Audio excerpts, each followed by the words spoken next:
Many people who struggle with small talk aren't broken or antisocial. They're simply tuned to a deeper signal the world rarely speaks. Before we begin, comment this. Do you enjoy small talk, or does it quietly drain you? Your comment might reveal the frequency your mind operates on. Picture this. A person enters a gathering. Polite questions echo, predictable laughter fades in and out, and conversations skim across surfaces without ever cracking them. But their mind doesn't anchor to any of it. Instead, they feel a strange pull, like standing near water that's too still.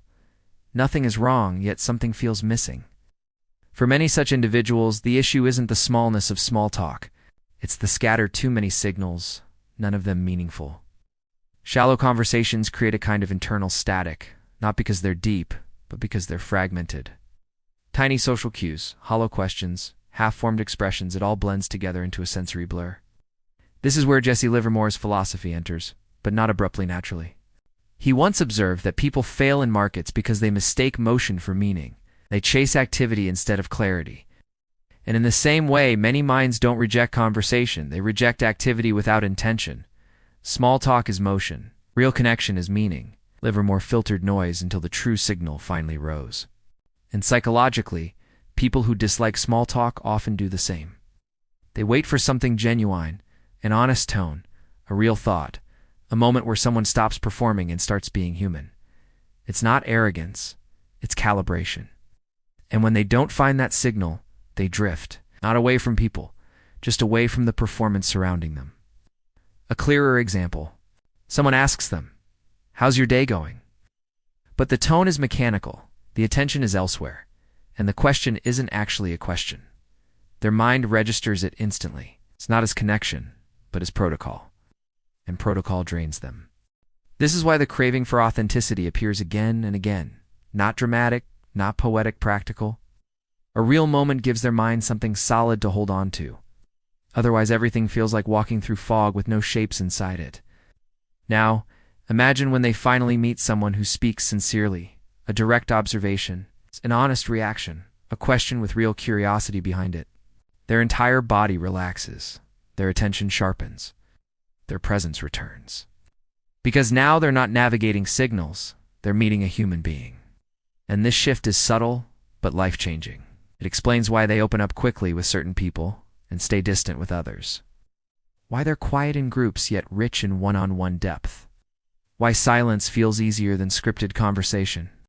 Understanding this doesn't just explain a trait, it redefines how you see those who move through the world searching for truth in the smallest exchanges. And once you recognize this psychology, you start noticing the difference between people who speak and people who actually say something. There's a quiet conflict that lives inside people who struggle with small talks, so subtle that even they rarely recognize it. From the outside, they seem calm, composed, maybe even detached. But inside, something else is happening. A tug-of-war between the world's expectations and the mind's deeper instincts. It begins with a simple moment. Someone approaches them with a friendly smile, a light question, a casual opener meant to warm the air. The world expects them to respond effortlessly, to mirror the energy, match the tone, follow the script. But internally, their mind hesitates, not out of fear, but out of conflict. Part of them wants to respond naturally, to be the easygoing person everyone expects in social settings. Another part pulls back, sensing the emptiness behind the exchange. It's like being offered a glass of water that looks refreshing, but something tells you the glass is hollow. That hesitation becomes the first crack, a split-second pause that only they feel. In that moment, their mind whispers, "Say something polite, but don't lose yourself." And simultaneously, "Why are we doing this? What's the point?" Two truths collide. The desire to be socially smooth and the instinct to stay authentic. This internal push and pull doesn't make them socially weak. It makes them internally overstimulated by contradictions. But the world runs on shallow introductions. They crave emotional accuracy. But society rewards emotional autopilot. They feel conversations deeply. But small talk asks them to shut that depth off. It's not the conversation that drains them. It's the split inside themselves. Imagine standing in a room where every voice echoes differently. Some echoes feel warm. Some feel distant. Some don't feel like anything at all. And your brain, trained to detect emotional temperature, keeps scanning, but never finds a signal strong enough to settle on. That constant microevaluation becomes tiring, not visibly, not dramatically, but silently under the surface, where stress rarely announces itself. This is where Jesse Livermore's principle reappears, not as a trading rule, but as a psychological mirror. He observed that people lose clarity when they react to every minor fluctuation. They lose direction when they feel obligated to respond to every insignificant move. And many people who dislike small talk feel exactly that, obligated to respond to signals that don't mean anything. This obligation creates a second layer of conflict, the pressure to participate in something that internally feels false. They might replay moments later thinking, "Why did I say that? Why did that feel so forced?" Even though nothing was wrong with the dialogue, something was misaligned inside. They're not battling people, they're battling a version of themselves they're expected to perform. And here's the emotional core of the conflict.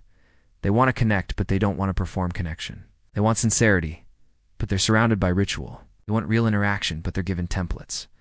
It leaves them floating between two worlds, the inner world where depth feels natural, and the outer world where depth feels too much, too soon. This conflict doesn't break them, it shapes them. It creates a certain heaviness in moments others find effortless, not because they're fragile, but because they're honest. And honesty, in a world built on surface-level rhythm, often feels like resistance. There's a moment, usually quiet, usually invisible, when the inner conflict of avoiding small talk turns into something deeper. Something that slowly shapes behavior, reactions, even identity.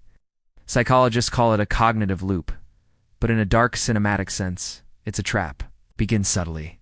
A person who dislikes small talk starts recognizing patterns. Certain conversations drain them. Certain people exhaust them. Certain environments feel like emotional fog. So naturally, they begin to avoid these moments. What they don't realize is that avoidance over time becomes prediction. Prediction becomes assumption. And assumption becomes identity. Soon, it isn't. I don't like small talk. It quietly evolves into, these situations are not for me. These people don't understand me. I can't connect in this environment. Without noticing, they begin to build a psychological perimeter around themselves. It's not a wall. Walls are purposeful. This is a drift, a slow shifting away from what feels artificial toward what feels safe. And here's the trap. The more they avoid shallow interaction, the more their mind starts sharpening the contrast between real and fake. What once felt uncomfortable now feels impossible. What once felt draining now feels intolerable. This is where the emotional architecture becomes dangerous. Not because they're wrong, but because the discomfort begins to define the boundary of their life. Small talk isn't just small talk anymore. It becomes a symbol of everything they don't connect with. The trap isn't the dislike itself. The trap is what it slowly grows into, hyper-attunement to authenticity. Every word from others is scanned, every tone is analyzed, every smile is interpreted, not by choice, but by habit. Their sensitivity becomes their compass, but also their cage. Crowded rooms become places where their brain runs to many internal calculations. Forced conversations feel like emotional turbulence. They start bracing for interactions that never meant to harm them. And the worst part? They often blame themselves for it. Why can't I just lighten up? Why does this feel harder for me than for others? What's wrong with me? But nothing is wrong. Nothing's broken. Your mind simply overdeveloped one skill, discerning real emotional signals from empty ones. Jesse Livermore would have recognized this instantly. He warned traders about overreading every tick, every movement, every small fluctuation. He said the real danger wasn't the market. It was the mind's obsession with interpreting noise. In psychology, the same phenomenon happens here. The more the mind trains itself to detect emotional truth, the more it becomes hypersensitive to emotional emptiness. The trap tightens. They begin expecting disconnection before connection even begins. They predict boredom before conversation starts. They anticipate misalignment before a single word is spoken. In other words, their mind starts writing the ending before the interaction even begins. And ironically, this prediction creates a self-fulfilling cycle. The more they anticipate emptiness, the harder it becomes to find meaning, even when it's right in front of them. This trap doesn't come from weakness. It comes from strength used in the wrong direction, sharpened emotional radar that turns inward instead of outward, a deep desire for truth. It ends up amplifying every moment that lacks it, a longing for genuine connection that becomes a lens of suspicion instead of curiosity. People in this trap don't hate others. They hate pretending. But slowly, silently, pretending becomes a shadow that follows them even when no one is asking them to fake anything. And that shadow grows until they forget something important. Not every conversation is meant to be deep. Some are simply a doorway they might not walk through, not because they can't, but because the trap convinces them the door leads nowhere. From the outside, people who avoid small talk look simple to categorize: quiet, selective, not social. But an expert in human behavior sees something far more intricate beneath the surface. To a trained psychological eye, their mind isn't avoiding people. It's searching for coherence. And coherence is a rare currency in social interactions. Psychologists explain that every person carries an internal social barometer. Some read atmosphere lightly. Others, particularly those who dislike surface-level exchanges, read it with astonishing detail. Their minds don't just hear words. They register tone discrepancies, emotional temperature, authenticity gaps, and microshifts in intention. Most people filter out these details. These individuals cannot. This isn't a flaw. It's heightened emotional intelligence operating in a world that communicates superficially. An expert would describe it like this: they interpret more data than the average person, but receive less fulfillment from it because most of the data they read is shallow. A clinical psychologist might call it high interpersonal sensitivity. A neuroscientist might describe it as enhanced limbic resonance detection in the brain, his ability to pick up subtle emotional cues. A sociologist might frame it as authenticity-driven interaction patterns. But they all agree on one thing. This mind isn't avoiding socialization. It's avoiding misalignment. This is also where Jesse Livermore's philosophy resurfaces, not as analogy, but as psychological parallel. Livermore lived in a world of constant noise, market chatter, rumors, speculation, meaningless fluctuations. He learned early that reacting to everything was emotional suicide. So he developed a rule that every behavioral expert understands today. If you respond to all signals, you lose your signal. And this is precisely what happens neurologically to people who dislike small talk. Their brain is flooded by low-value signals, forced smiles, scripted politeness, empty phrases, while simultaneously craving high-value ones. Experts explain that when the brain constantly scans for authenticity, but finds little, it begins to conserve energy. Conservation looks like withdrawal. Withdrawal looks like detachment. Detachment gets mistaken for disinterest. But the truth is the opposite. They are too interested, too attuned, too sensitive to the quality of emotional exchange. The mismatch is what exhausts them. Therapists often note that these individuals land in a unique social category: selective extroverts or introspective connectors. They can be warm, articulate, deeply engaging, but only when the interaction feels real. When it doesn't, their emotional system powers down, like a machine entering low-energy mode when the input lacks value. This isn't a conscious choice. It's neurological preservation. Experts also highlight a second layer. People who dislike small talk often fear being misunderstood far more than they fear speaking.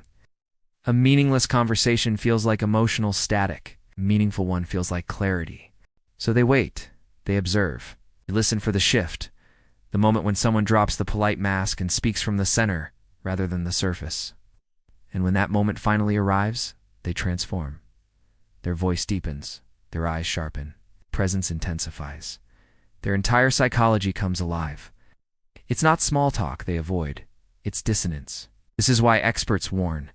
If misunderstood, these individuals may start believing they are socially difficult. But they're not difficult, they're discerning. Livermore would call them signal purists. Psychologists call them depth-oriented processors, but in truth, they're simply people who can't lie to themselves, not even in conversation. Understanding this expert perspective changes everything. Because once you see the architecture of their psychology, you stop asking, why don't they enjoy small talk? Start asking a far more important question. There's a moment in every person's life when their inner patterns reveal themselves quietly. Without warning, yet with undeniable clarity, has this ever happened to you in a social situation? Comment below. They found themselves standing in a familiar setting, a casual gathering, the kind most people enjoy without a second thought. Conversations floated through the air like soft echoes. Light laughter spread across the room, and small exchanges filled the space with polite warmth. But for a mind wired like theirs, something different was happening. It wasn't discomfort, it wasn't shyness. It was a psychological replay, a familiar internal sequence unfolding exactly the way it always had. A friendly voice turned toward them. "So, what's new with you?" A harmless question, standard opener, a social courtesy. But inside, they felt that same subtle pause, the microsecond delay before responding. The internal search for authenticity, the quiet attempt to find meaning where none was built into the conversation. For the first time, instead of reacting automatically, they noticed themselves observing their own mind. The narrator describes it the same way we explored in earlier sections. Certain people don't struggle because they dislike others. They struggle because their mind listens for signal, not surface. And this moment was the clearest example yet. They watched how their brain processed the room, voices overlapping, topics looping, the rhythm of predictable scripts people recite without thinking. None of it was harmful. None of it was wrong. It simply wasn't where their mind found nourishment. For the first time, they didn't blame themselves for feeling out of place, simply understood. It was the same principle Jesse Livermore worked by. When the environment is full of noise, the mind naturally retreats in search of signal. Not because the noise is bad, but because the signal is essential. In that gathering, the signal, the depth, the meaning, the emotional clarity wasn't present. The conversations were friendly, but surfacely warm, but structured. Social, but not connecting. And this realization didn't frustrate them. It didn't make them withdraw. It simply grounded them in truth. Across the room, they watched people exchanging weekend stories, laughing about errands and plans. The ease in their interactions wasn't confusing anymore. It simply made sense. Some minds thrive in spontaneity. Some relax in repetition. Some find energy in light conversation. Their mind simply functioned differently. Not better. Not worse. Just differently. This subtle self-awareness shifted something internally, a psychological alignment that had been missing for years. The misplacement they always felt in social spaces now had language, shape, and explanation. The narrator notes that this wasn't a dramatic breakthrough. There were no sudden realizations or emotional outbursts. It was a quiet, grounded understanding. I've been trying to fit into conversations not built for the way I think. And once a person sees that truth, it becomes impossible to unsee. For the first time, they weren't forcing themselves to keep up with the rhythm of the room. They weren't pretending to enjoy mindless chatter. They weren't judging others for liking it. They were simply present, without masking, without guilt. And something about that presence felt more honest than any social performance they had done before. This moment marks the beginning of the psychological shift we're moving toward, a shift that becomes even clearer in the emotional low point that follows next. Every inner shift has a shadow, and the moment after clarity often reveals the deepest emotional truth a person has been avoiding for years. Have you ever realized something about yourself that made everything suddenly heavier? Comment your experience below. After that quiet moment of awareness in the gathering, something unexpected followed. Not relief, not ease, but a deeper emotional drop. The kind that doesn't announce itself. The kind that simply settles into the chest, like weight. Because once a person finally understands why they feel disconnected in certain spaces, they also begin to see how long they've been carrying that feeling alone. They stood there, listening to the conversations around them, and for the first time, felt the emotional cost of all the years spent pretending. The years of smiling politely, answering routine questions, forcing engagement when their mind was searching for alignment. It wasn't regret. It wasn't sadness. It was something quieter, more complex. Recognition that they had spent so long trying to fit in, trying to mirror the ease others felt in small talk, trying to appear normal, social, adaptable, that they never realized what it had done to them internally. The narrator describes this low point not as dramatic collapse, but as a psychic truth settling into place. A realization that carries both weight and clarity. I've been performing instead of connecting. And once that becomes visible, The mask feels heavier than ever. They looked around the room and saw people genuinely enjoying each micro-exchange, the quick updates, the repetitive jokes, the shallow conversations that acted like social glue. For other people, this was connection.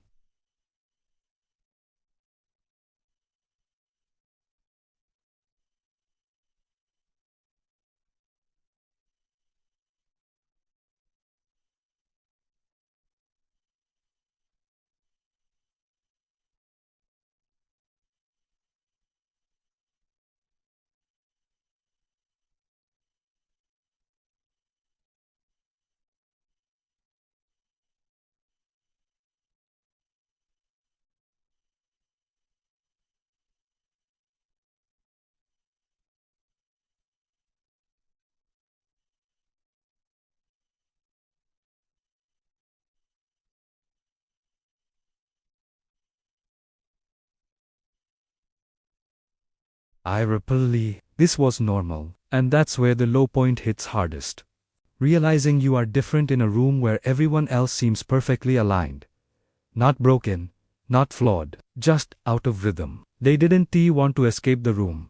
Escape had always been the default reaction in the past. This time, the emotion was different. More introspective, more honest. They felt the quiet sting of all the moments in life where they had blamed themselves for being too quiet, too intense, too selective, too deep. Words other people used as labels, unaware of the internal architecture behind them. And the mind replayed moments. Times they avoided gatherings because they feared the exhaustion afterward. Times they forced extroversion to avoid being misunderstood. Times they felt guilty for preferring silence over noise. Times they questioned whether something was wrong with them. The emotional low point wasn't dramatic because it didn't need to be. Real psychology rarely is. It was a whisper. I've been misunderstanding myself for a long time. In that whisper lived years of tension, self-doubt, and internal conflict. And right then, Jesse Livermore's philosophy connected more deeply than before. A principle we explored earlier. You cannot make clear decisions when you are surrounded by noise. For people like them, small talk had always been noise. Not harmful noise, not negative noise, just noise that interfered with their internal signal, their natural mode of connection. Standing there, they understood the real emotional exhaustion wasn't from socializing. It was from constantly negotiating between who they were and who they thought they needed to be. That negotiation had taken a toll. And the toll was this moment. This low, quiet acknowledgement of years spent misunderstanding their own nature. But emotional low points serve one important purpose. They clear space. And in that space, something else was beginning to form. Something sharper, cleaner, truer. A breakthrough. A rule that would become the turning point in how they approached connection, conversation, and their own psychology. Every emotional low point carries a hidden doorway, and on the other side of it is the rule that finally makes everything make sense. Have you ever discovered a rule that changed how you deal with people? Tell me in the comments. The quiet heaviness they felt wasn't the end of anything. It was the beginning. Because behind every moment of emotional clarity hides a single, defining principle. A rule the mind had been trying to show them for years. It didn't arrive like a sudden epiphany or a motivational surge.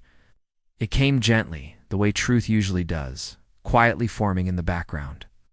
Threading itself between thoughts, stitching together all the insights from earlier sections into one clean line of understanding. The rule was simple. Not every conversation deserves your signal. And with that line, everything clicked. This wasn't about rejecting people. It wasn't about being antisocial. It wasn't about avoiding small talk forever. It was about conserving psychological energy, the same way Jesse Livermore conserved financial capital. Livermore didn't place a trade in every market. He waited. He observed. Chose the right moments, the ones aligned with clarity, intention, and meaning. They realized they had the same responsibility with communication. Not every interaction required depth. Not every moment required vulnerability. Not every person required access to their internal world.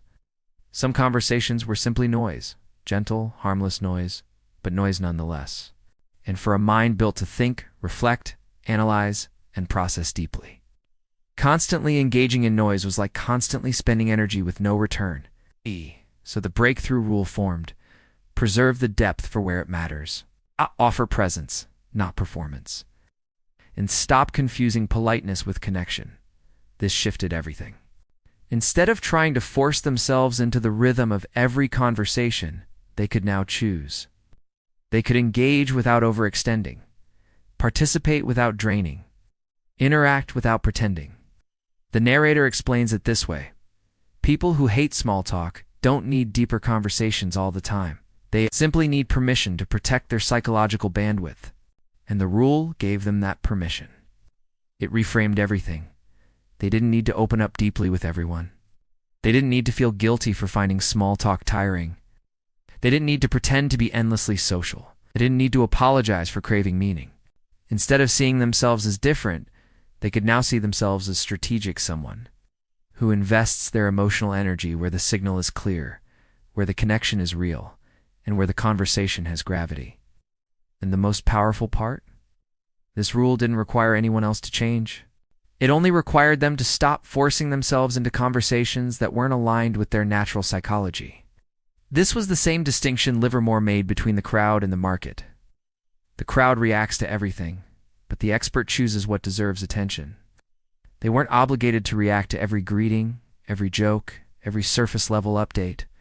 They could respond kindly, without sacrificing themselves. This breakthrough wasn't loud. It didn't transform them overnight.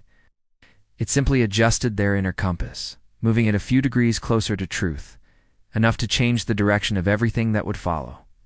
The rest of the world would look the same, but their participation in it would no longer feel like a performance. And this leads us into the modern application, where this rule becomes a way of living, not just understanding. A breakthrough only matters when it enters real life, and for someone who has spent years feeling out of place in surface-level conversations, the application becomes the true transformation. How do you handle small talk in your daily life? Comment your style below. When the rules settled in, not every conversation deserves your signal, something in their everyday life began to shift. Not outwardly, not dramatically, but internally, in the most grounded and realistic way possible. Because modern life is built on constant interaction. Neighbors asking how the weather feels, coworkers exchanging brief updates, cashiers making casual comments, friends sending quick, light messages to check in, social spaces filled with short, looping exchanges. And for someone who naturally listens for meaning, this endless flow can feel like a soft but persistent drain. But now, instead of fighting it, they had a framework, a language, a rule. They began to treat small talk the way a skilled observer treats background noise, something that exists, something harmless, something that does not require full engagement. In a world filled with constant input, they practiced something rare, intentional participation. They didn't avoid small talk. Avoidance was never the real problem. They simply approached it with clarity. Here's how their psychology began to operate differently. They offered warmth without overextending. They responded politely without forcing depth. They acknowledged people without sacrificing energy. They allowed conversations to remain simple without trying to build meaning where none naturally existed. And the surprising part became easier. Because the real exhaustion had never come from the small talk itself, it came from the pressure to pretend that it was enough. Without that pressure, small talk wasn't draining. It was just another texture in the emotional landscape of daily life. One they didn't need to fight, one they didn't need to escape, one they didn't need to transform. They saved their depth for people who earned it. They saved their signal for conversations that had room for it. They saved their emotional investment for places where it created real connection. This is where Jesse Livermore's mindset becomes beautifully relevant. In markets, the goal is not to be active. The goal is to be effective. And in psychology, the goal isn't to talk more. The goal is to connect honestly. Modern life didn't change. The noise didn't disappear. The shallow conversations didn't stop. But their relationship with all of it transformed. They no longer saw themselves as difficult or different or too deep. They understood the architecture of their mind. They understood the pattern behind their exhaustion. They understood the nature of their discomfort. And understanding eliminates shame. It frees a person from the invisible weight they've been carrying. The pressure to be like everyone else. Think like everyone else. Speak like everyone else. Instead, they became aligned with their own psychology. This alignment changed how they chose relationships, favoring people who could hold depth, silence, presence. It changed how they viewed their own preferences, no longer as flaws, but as traits. It changed how they navigated conversations, no longer searching for meaning in every exchange, only when it naturally emerged. And slowly, without announcing it, they began to live differently, more intentionally, more clearly, more authentically. They no longer feared small talk. They simply refused to lose themselves in it. This is the quiet power people rarely talk about, the power of knowing your own mind well enough to move through the world without apology. And yet this journey isn't finished, because two deeper truths remain. One about identity, and one about connection, both waiting ahead. There comes a point in every transformation when a person realizes not just changing their habits, they changing their identity. Do you feel like you've changed over the years or just understood yourself better? Comment below. The weeks that followed, something deeper began to unfold, not in their behavior, not in their routine, but in their identity. Because understanding why small talk drained them was only the beginning. Applying the rule was the adjustment. But identity, that was the evolution. The narrator explains it like this. A person's identity is not built from the big moments. It's built from the small, consistent truths they stop running from. And for someone who spent years second-guessing their reactions in social spaces, the new awareness created a ripple effect. They started noticing where they naturally felt alive, where their mind opened, where their presence became effortless. It wasn't in the quick greetings or the polite exchanges. It wasn't in the predictable questions or the scripted conversations. It wasn't in the familiar social rituals that filled the surface level of life. Their identity came alive in the same places Jesse Livermore thrived, not in the noise, but in the clarity. They felt most themselves in conversations that had direction, intention, or honesty. In moments where someone wasn't just talking, they were sharing. It's not performing, but expressing. Not filling space, but exploring something real. This realization didn't make them elitist. It didn't make them distant. It simply made them aware of the architecture of their inner world. And awareness quietly reshapes identity. They began to understand that they weren't bad at small talk. They were simply wired for depth. Depth has a rhythm that cannot be rushed or manufactured. They weren't antisocial. Their mind just needed the kind of connection where silence wasn't awkward. And presence didn't feel forced. They weren't too intense. They were simply honest. And honesty tends to disturb the surface. Identity shifts gradually, the way a tide pulls at the shoreline, until the land subtly reshapes. They started choosing where to put their energy with more clarity, choosing people who felt like quiet spaces, not noise, choosing moments that felt intentional, not reactive, choosing alignment over approval. And the most surprising part? People responded differently, not because the world changed, but because clarity radiates. They carried themselves differently, not louder, but steadier, not more social, more grounded, not more talkative, but more present. Others sensed the shift without understanding it. Conversations flowed more naturally, expectations lowered. Interactions became simpler, cleaner, more genuine. Because when a person embraces who they are, they stop leaking tension into every exchange. This identity shift wasn't about becoming someone new. It was about returning to someone they had always been, but never fully allowed themselves to be. And within this shift, a final truth was beginning to emerge, a truth about connection itself. Because small talk is not the opposite of depth. It is the doorway to it. But only for those who walk through with intention, not obligation. And that final truth carries us into the deepest part of this journey, the understanding that changes how they connect with people forever. In the end, Daniel didn't become a great trader because he found a method. He became one because he finally understood this truth.